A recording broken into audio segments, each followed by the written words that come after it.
بسم الله الرحمن الرحيم، والصلاة والسلام على سيدنا محمد سيد الخلق وخاتم الرسل أجمعين. أول حاجة طبعا عشان المطبلاتية ما يدخلوش يقولوا إن أنا إخوان، أنا علاء الدين حسنين عبد اللطيف، دفعة 76 ضباط احتياط وداخل ضابط احتياط. أنا خريج تجارة القاهرة، داخل ضابط احتياط برغبتي، الجيش ما فرضش عليا حاجة. وفي عز عهد حكم الإخوان أنا ضد الإخوان، وكل اللي يعرفوني يعرفوا ده. فكل مطبلاتي حط لسانك في بقك، أنا ماليش علاقة بالإخوان. أنا راجل وطني بحب بلدي وبغير عليها. خلاص؟ عشان نقفل السكة دي. واللي يقدر يثبت إن أنا ليا علاقة في يوم من الأيام بالإخوان يتفضل يواجهني.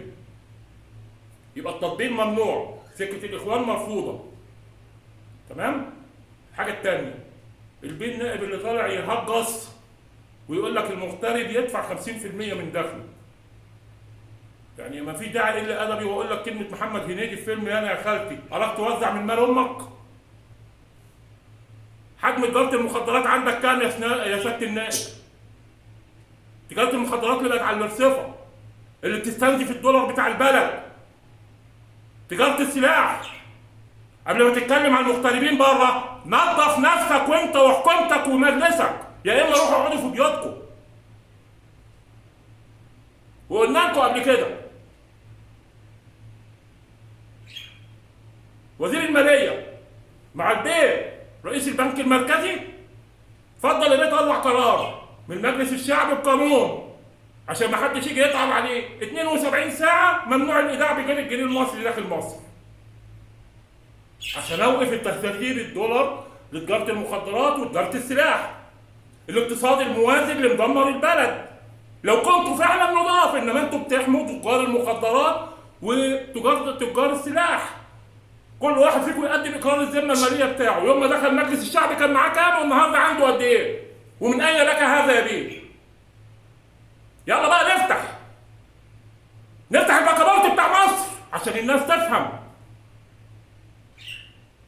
72 ساعه اللي معاه دولار يتفضل يحطه في حسابه في البنك، مش هنساله جايبه منين. بعد كده داخل مصر ممنوع الايداع بالدولار غير للفنادق وشركات السياحه اللي هي بتستقبل الدولار من السياح اللي بتجولنا. ما دون ذلك جايب الدولار ده منين؟ وفي ال 72 ساعه يكون خطه كامله من وزاره الداخليه عشان يقفل كل منافذ مصر الجويه والبريه والبحريه، مفيش عمله صعبه تخرج. مفيش عمله صعبه تخرج. يبقى النهارده انا راجل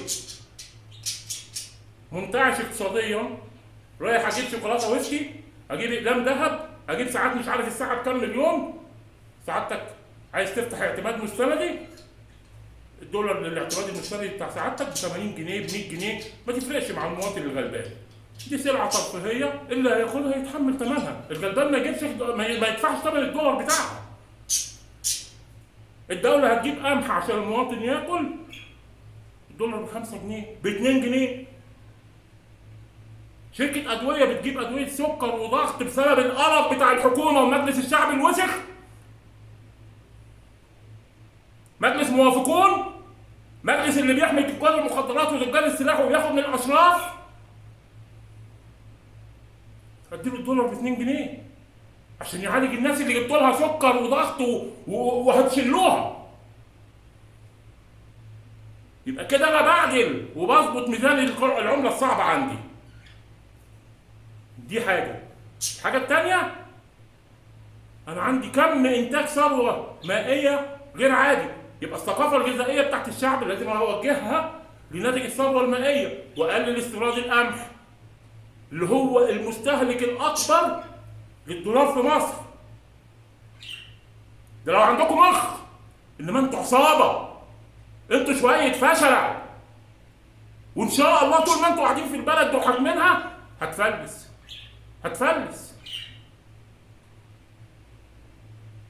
اتمنى كل واحد فيكم يا يقرا ويتعلم او يشوف حد دارس اقتصاد يفهم منه قبل ما يتكلم، يا اما يغور في 60 داهيه ويريحنا ويجيب الناس اللي بتفهم تحكم بقى، عشان كفايه البلد غرقت وانتوا عمالين تطلعوا وتسقفوا.